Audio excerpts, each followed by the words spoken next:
নমস্কার। জুলাই মাসে প্রথম সপ্তাহে পশ্চিমবঙ্গের সমস্ত কৃষক ভাইদের জন্য অত্যন্ত গুরুত্বপূর্ণ এবং ব্রেকিং কিছু আপডেট নিয়ে আজকের এই ভিডিও। আপনি যদি একজন কৃষক হয়ে থাকেন অথবা আপনার পরিবারে কেউ যদি চাষবাসের সঙ্গে যুক্ত থাকেন, তাহলে এই মুহূর্তের সবচেয়ে বড় এবং বিরাট বড় সুখবর রয়েছে এবং জরুরি কিছু আপডেট আপনাদের অবশ্যই যেগুলি জানা দরকার। আমরা সকলেই জানি যে রাজ্য সরকারের তরফ থেকেই ইতিমধ্যে মহিলাদের জন্য অন্নপূর্ণা যোজনার টাকা দেওয়া শুরু হয়ে গেছে, কিন্তু এই মুহূর্তে দাঁড়িয়ে রাজ্যের কোটি কোটি কৃষকদের মনে একটাই প্রশ্ন, আমাদের টাকা কবে দেওয়া হবে?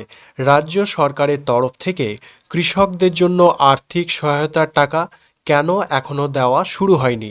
সবচেয়ে বড় যে প্রশ্নটি এখন সবার মনে ঘুরপাক খাচ্ছে তা হলো, আগের সরকারের চালু থাকা অত্যন্ত জনপ্রিয় কৃষক বন্ধু প্রকল্প কি পুরোপুরি বন্ধ করা হবে, নাকি এই প্রকল্প চালু থাকবে? এই বিষয়ে কিন্তু কেউ নিশ্চিতভাবে কিছু বুঝতে পারছে না।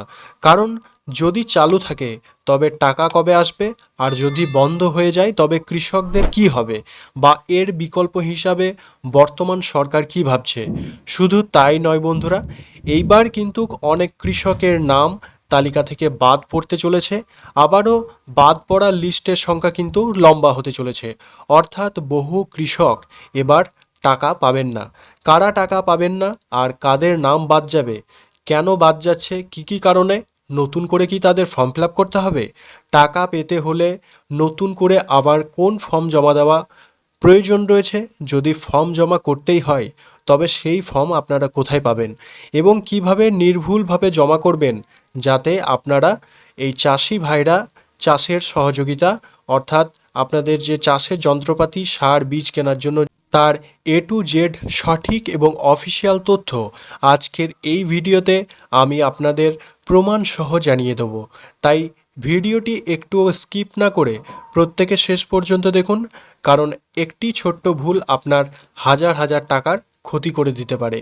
মূল বিষয়ে যাওয়ার আগে কৃষকদের জন্য আরও একটি দারুণ সুখবর আপনাদের জানিয়ে রাখি। চাষিদের চাষের খরচ কমাতে রাজ্য সরকারের কৃষি দপ্তরের পক্ষ থেকে একটি দুর্দান্ত পদক্ষেপ নেওয়া হয়েছে। বীরভূম জেলার মুরারই 1 নম্বর ব্লকের কৃষি দপ্তরের তরফ থেকে কৃষকদের হাতে সম্পূর্ণ ভর্তুকিযুক্ত আধুনিক কৃষি যন্ত্রাংশ তুলে দেওয়া হলো। গত সোমবার ব্লক কৃষি দপ্তরের চত্বরে একটি বিশেষ অনুষ্ঠানের আয়োজন করা হয়েছিল। সেখানে উপস্থিত ছিলেন জেলা পরিষদের কৃষি কর্মাধ্যক্ষ সিরাজুল ইসলাম খান, উপকৃষি অধিকর্তা সূর্যনারায়ণ ঘোষ এবং সহ কৃষি অধিকর্তা অনুপম হালদার মহাশয়। এই অনুষ্ঠানে প্রায় 24 জন কৃষকের হাতে পাওয়ার ট্রেলার, সুপার সিডার সহ বিভিন্ন আধুনিক কৃষি যন্ত্রপাতি তুলে দেওয়া হয়। কৃষি দপ্তরের আধিকারিকরা জানিয়েছেন, আধুনিক যন্ত্রপাতির ব্যবহারে চাষের উৎপাদন যেমন বাড়বে, তেমনি চাষের খরচও অনেক কম হবে, যার ফলে আমাদের কৃষক ভাইয়েরা অনেক বেশি লাভবান হবেন। আগামী দিনে আরও বেশি সংখ্যক চাষিকে এই ধরনের ভর্তুকিযুক্ত যন্ত্রপাতি দেওয়া হবে, তেমনই প্রতিশ্রুতি দেওয়া হয়েছে এই মঞ্চ থেকে। এখন প্রশ্ন হলো, আপনি কিভাবে এই সুবিধা পাবেন?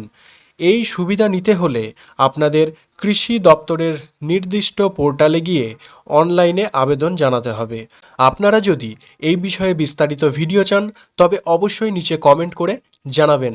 এবার আসা যাক সবচেয়ে গুরুত্বপূর্ণ বিষয়ে, জানিয়ে আপনারা অধীর আগ্রহে অপেক্ষা করছেন। কৃষক বন্ধু প্রকল্পের টাকা কবে আপনাদের ব্যাংক অ্যাকাউন্টে ঢুকবে? বন্ধুরা, আজ জুলাই মাসের 2 তারিখ, কিন্তু এখনও পর্যন্ত রাজ্য সরকারের তরফ থেকে কৃষকদের ব্যাংক অ্যাকাউন্টে কোনো আর্থিক সহযোগিতা পাঠানো হয়নি। এর ফলে স্বাভাবিকভাবেই বাংলার কৃষকদের মনে উদ্বেগ এবং চিন্তা দিন দিন বেড়েই চলেছে। এর পিছনে মূল কারণটি কি জানেন? এবারের রাজ্য বাজেটে আগের সরকারের সময় চালু থাকা কৃষক বন্ধু প্রকল্প নিয়ে কোনো নতুন ঘোষণা বা বরাদ্দ নিয়ে স্পষ্ট কিছু বলা হয়নি। অন্যদিকে মহিলাদের অন্নপূর্ণা যোজনার টাকা কিন্তু দেওয়া শুরু করে দিয়েছে বর্তমান রাজ্য সরকার। এই বাজেট পরিস্থিতির পর থেকেই জল্পনা শুরু হয়েছে যে প্রকল্পটির ভবিষ্যৎ কী। এই বিষয়ে রাজ্যের বর্তমান কৃষিমন্ত্রী দুধকুমার মণ্ডল মহাশয় একটি অত্যন্ত বড় বিস্ফোরক তথ্য জানিয়েছেন। তিনি স্পষ্ট বলেছেন যে আগের সরকারের আমলের কৃষক বন্ধু প্রকল্পে একাধিক দুর্নীতি, অনিয়ম এবং ভুয়ো উপভোক্তার অভিযোগ রয়েছে। অর্থাৎ এমন অনেক ব্যক্তি রয়েছে যে যারা টাকা পাচ্ছিলেন, যাদের হয়তো নিজস্ব কোনো চাষের জমিই নেই বা তারা সঠিক যোগ্য নন। সেই কারণেই বর্তমানে সমস্ত উপভোক্তাদের তথ্য যাচাই বা স্ক্রুটিনির কাজ খুব জোর কদমে চলছে। আর এই তথ্য যাচাইয়ের কারণে বহু ভুয়ো বা অযোগ্য কৃষকের নাম কিন্তু তালিকা থেকে চিরতরে বাদ পড়তে চলেছে। তবে হ্যাঁ, সাধারণ ও প্রকৃত কৃষকদের চিন্তার কোনো কারণ নেই, কারণ এই প্রকল্প পুরোপুরি বন্ধ করা হবে কি না সে বিষয়ে এখনও পর্যন্ত সরকারিভাবে কোনো চূড়ান্ত নেতিবাচক বিজ্ঞপ্তি বা নোটিশ প্রকাশ করা হয়নি। বাছাই প্রক্রিয়া শেষ হলেই পরবর্তী সিদ্ধান্ত সরকারের থেকে জানা যাবে।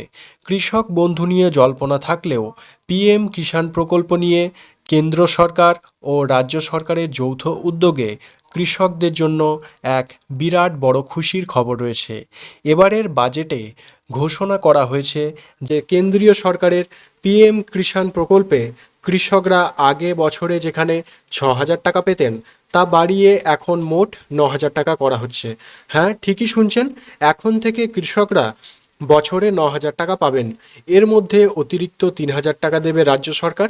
আপনারা নিশ্চয় জানেন যে গত 20 জুন প্রধানমন্ত্রী নরেন্দ্র মোদী মহাশয় পশ্চিমবঙ্গের হুগলি জেলায় এক বিশাল জনসভা থেকে পিএম কিষাণ প্রকল্পের 23তম কিস্তির টাকা সরাসরি কৃষকদের অ্যাকাউন্টে রিলিজ করে দিয়েছেন। সরকারের নতুন নিয়ম ও ঘোষণা অনুযায়ী আগামী 24তম কিস্তি থেকে কৃষকরা প্রতি কিস্তিতে 2,000 টাকার পরিবর্তে একবারে 3,000 টাকা করে পাবেন। বিগত কয়েক বছরের ট্রেন্ড বা নিয়ম অনুযায়ী লক্ষ্য করলে দেখা যায় যে পিএম কিষাণের টাকা প্রতি 4 মাস অন্তর অন্তর কৃষকদের অ্যাকাউন্টে পাঠানো হয়। সেই হিসেব অনুযায়ী 23তম কিস্তি যদি জুনে এসে থাকে, তবে আগামী 24তম কিস্তির টাকা কৃষকদের অ্যাকাউন্টে আগামী অক্টোবর মাসের শেষের দিকে জমা হতে পারে। তবে মনে রাখবেন, এটি একটি সম্ভাব্য সময়। এখনো পর্যন্ত কোনো অফিসিয়াল তারিখ ঘোষণা করা হয়নি। এবার আলোচনা করা যাক অত্যন্ত জরুরি যে বিষয়টি, টাকা পেতে হলে কাদের নতুন করে ফর্ম জমা করতে হবে। এখানে নিয়মটি খুব ভালো করে বুঝে নিন যাতে আপনার কোনো ভুল না হয়। প্রথমত, যারা আগে থেকেই কৃষক বন্ধু প্রকল্পের পাশাপাশি পিএম কিষাণ প্রকল্পের টাকাও নিয়মিত পেয়ে আসছিলেন, তাদের নতুন করে কোনো আবেদন বা ফর্ম জমা দেওয়া একেবারেই প্রয়োজন নেই। আপনাদের স্ট্যাটাস ঠিক থাকলে আপনারা এমনিতেই টাকা পেয়ে যাবেন। দ্বিতীয়ত, যারা শুধুমাত্র রাজ্য সরকারের কৃষক বন্ধু প্রকল্পে টাকা পেতেন, পিএম কিষাণের সুবিধা পেতেন না, তাদের যদি এখন বছরে ওই 9,000 টাকা সুবিধা নিতে হয়, তবে পিএম কিষাণ প্রকল্পে যুক্ত হওয়ার জন্য একদম নতুন করে আবেদন করতে হবে। সম্প্রতি রাজ্যে যে জনকল্যাণ শিবির অনুষ্ঠিত হয়েছিল, সেখানে কিন্তু বহু কৃষক পিএম কিষাণ প্রকল্পের জন্য নতুন করে আবেদনপত্র জমা দিয়েছিলেন। বর্তমানে সেই সমস্ত আবেদনগুলি কৃষি দপ্তরের আধিকারিকদের দ্বারা ভেরিফিকেশন বা যাচাই করা হচ্ছে এবং পোর্টালে নাম নথিভুক্ত করার কাজ চলছে। সূত্রের খবর অনুযায়ী এই নতুন আবেদনকারীদের মধ্যে অনেকেই কিন্তু আগামী 24তম কিস্তি থেকেই টাকা পাওয়া শুরু করে দিতে পারেন। যারা এখনো পর্যন্ত কোনো কারণে আবেদন করতে পারেননি, তাদের জন্য সুখবর হলো আপনারা পিএম কিষাণ অফিসিয়াল পোর্টালে গিয়ে অনলাইনে আবেদনও করতে পারেন। অর্থাৎ এই অনলাইনের মাধ্যমে আবেদন করার সুযোগও কিন্তু আপনারা পাচ্ছেন। তবে আবেদন করার ক্ষেত্রে একটি অত্যন্ত গুরুত্বপূর্ণ এবং কঠিন শর্ত রয়েছে যা কেন্দ্র সরকার নির্ধারণ করেছে। শর্তটি হলো, আবেদনকারী কৃষকের জমির রেকর্ড বা পর্চা অবশ্যই 2019 সালের 1 ফেব্রুয়ারির আগের হতে হবে। অর্থাৎ আপনার জমি যদি 2019 সালের ফেব্রুয়ারির পরে আপনার নামে রেকর্ড হয়ে থাকে, তবে কিন্তু আপনি আবেদন করতে পারবেন না। এই নিয়মের কারণে রাজ্যের বহু কৃষক নতুন করে আবেদন করতে পারছেন না, যা নিয়ে কৃষক মহলে যথেষ্ট ক্ষোভ ও ও প্রশ্ন তৈরি হয়েছে। তবে ওয়ারেশন সূত্রে কিভাবে আবেদন করা যায়, আপনারা যদি সেটি জানতে চান অবশ্যই কমেন্ট করবেন। আমি আপনাদের কমেন্টের ভিডিও বানিয়ে কিন্তু আপনাদের জানিয়ে দেবো। টাকা ও আবেদনের পাশাপাশি বিমা বা ইন্স্যুরেন্স নিয়েও একটি বড় বদল এসেছে। আগের সরকারের সময় চালু থাকা বাংলা শস্য বিমা প্রকল্পের কৃষকদের কোনো প্রিমিয়াম বা টাকা দিতে হতো না, সম্পূর্ণ বিনামূল্যে বিমা হতো। কিন্তু এবারের নতুন বাজেটে কেন্দ্রীয় সরকারের প্রধানমন্ত্রী ফসল বীমা যোজনা অর্থাৎ পিএমএফবিওয়াই চালুর কথা ঘোষণা করা হয়েছে। এই নতুন নিয়মে কৃষকদের কিন্তু সম্পূর্ণ বিনামূল্যে বীমা হবে না। ফসলের ক্ষতিপূরণের সুরক্ষা পেতে হলে কৃষকদের নির্দিষ্ট পরিমাণ একটা কিন্তু প্রিমিয়ামের টাকা জমা দিয়ে এই বিমার আওতায় আসতে হবে। সূত্রের খবর অনুযায়ী এই নতুন ফসল বীমা যোজনায় প্রায় 16টি গুরুত্বপূর্ণ ফসলের কথা বলা হয়েছে যা এই বিমার সুবিধা পাবে। তাহলে সবশেষে আপনাদের জানিয়ে রাখি, আপনারা যারা এখনও পিএম কিষাণের জন্য আবেদন করতে পারেননি তারা তৈরি থাকুন। সূত্রের খবর অনুযায়ী খুব শীঘ্রই রাজ্যে আবারও নতুন করে জনকল্যাণ শিবির বা বিশেষ ক্যাম্প চালু হতে চলেছে। সেই শিবিরে গিয়ে আপনারা অফলাইনে সরাসরি আপনাদের আবেদনপত্র ও সমস্ত নথিপত্র জমা দিয়ে নাম নথিভুক্ত করতে পারবেন। এই ছিল আজকে বাংলার কৃষকদের জন্য কৃষক বন্ধু ও পিএম কিষাণ প্রকল্পের যাবতীয় লেটেস্ট আপডেট। আশা করি পুরো বিষয়টি আপনাদের কাছে পরিষ্কার। এই ধরনের সরকারি প্রকল্প ও চাষবাস সংক্রান্ত সমস্ত গুরুত্বপূর্ণ খবর ও আপডেট সবার আগে পাওয়ার জন্য আমাদের চ্যানেলটিকে এক্ষুনি মনে করে সাবস্ক্রাইব করে পাশে থাকা বেল আইকনটি অন করে রাখুন। তথ্যগুলি যদি আপনার উপকারে এসে থাকে তবে ভিডিওটিতে অবশ্যই একটি লাইক করবেন এবং আপনার পরিচিত সমস্ত কৃষক বন্ধুদের সাথে হোয়াটসঅ্যাপ এবং ফেসবুক গ্রুপে প্রচুর পরিমাণে শেয়ার করে দেবেন যাতে এই বিষয়ে প্রত্যেকে সচেতন হতে পারেন। আপনার কোনো প্রশ্ন থাকলে নিচের কমেন্ট বক্সে লিখতে ভুলবেন না। আজকের মতো এখানেই শেষ করছি। দেখা হবে পরবর্তী কোনো এক গুরুত্বপূর্ণ ভিডিওতে। ধন্যবাদ।